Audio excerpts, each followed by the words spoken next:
There's land. What do you do with land? You buy land. Buy some cheap land. Buy more land. Buy land. I hear they're not making it anymore.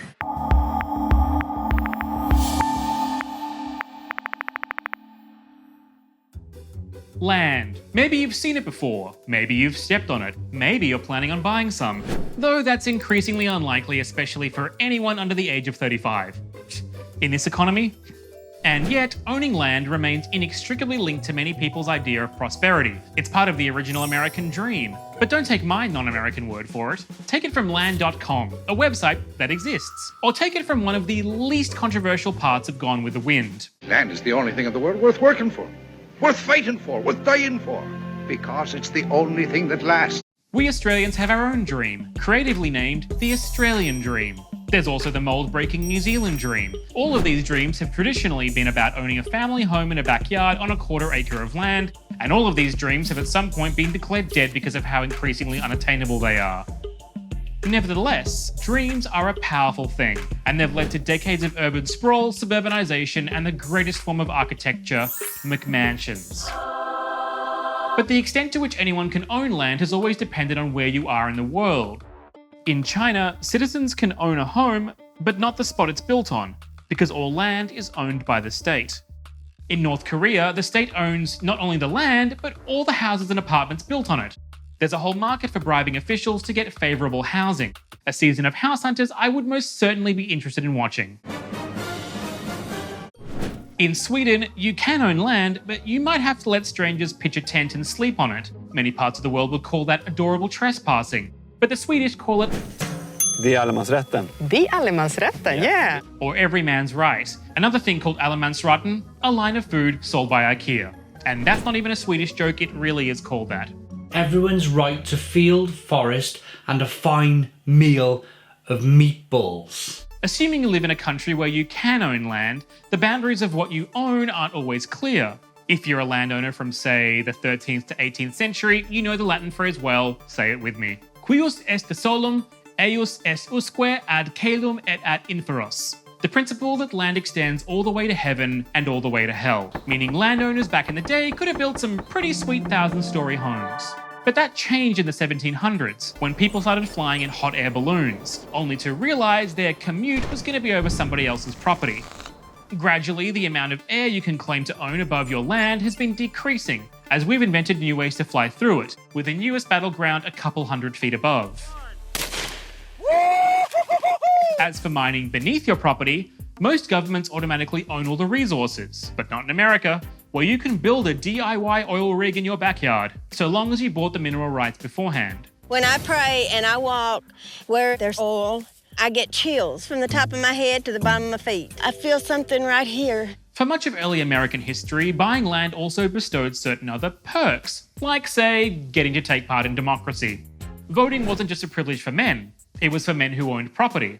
And the only men who owned property were white men, because old American policies treated racism and sexism how tired parents treat Easter egg hunts. They didn't even try to hide it. Oh, they're not walking. Be safe, let's be careful, plenty of eggs to go around. In 2012, Ted Yoho was running for representative in Florida when he pitched a return to the good old days. I've had some radical ideas about voting, and I'm probably not a good time to tell them. They used to be, you have to be a property owner to vote. It, of course, wasn't a good time to share that type of idea, because it wasn't before 1856, the year North Carolina became the last state to do away with requiring land ownership to vote. Some families who achieved the dream of land ownership and passed the property through the generations have come up against another challenge, proving it's theirs. After Hurricane Maria hit Puerto Rico, more than 1.1 million people filed for FEMA recovery grants, but around 60% of them were denied. The main reason, according to the agency, was that applicants couldn't prove they owned their own homes. The first records of land ownership date back around 5,000 years, right about the time writing was invented in Mesopotamia. It seems as soon as the ancient Mesopotamians learned to write, they started writing down who owned what.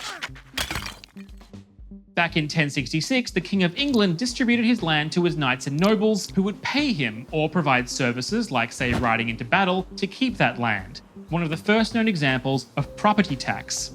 Even after the US left their original landlord, the British, they kept the idea of property taxes.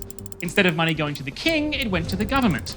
which today is generally used to fund things like schools, and apparently to make conservatives furious about spending money on schools they never personally okayed, adding another reason they don't trust big government. Big government can, however, call on the power of eminent domain, which allows them to come right in and steal your property as long as they say it's for a public use. Eminent domain is how many cities have found space for big ticket projects like highways and airports. It's also how Kansas City condemned 165 homes and small businesses to make way for a NASCAR speedway. If cars going around in a circle as quickly as possible isn't a public use, I honestly don't know what is. To be fair, the government isn't technically stealing the land, they do have to offer fair market value. You just can't say no to the sale. Even if landowners are free from the worry of losing their land to a NASCAR-starved government, there's other threats out there, which is why we have fences, and any number of excessively threatening no trespassing signs. And in America, guns. Many states in the US have some version of the castle doctrine, a law that says that people can defend their own homes with as much force as necessary. Oh my God. Are we talking about a situation right here where she could immediately shoot that guy legally? If we're in a castle doctrine state, then I would say probably yes. If you do have a duty to retreat or something like that, the answer is going to be probably not. Being killed for stepping on someone's land is extreme, but the issue of land ownership everywhere is fraught because it connects to other human rights, like access to water or food, which is exactly why many people argue owning land should be an internationally recognized human right.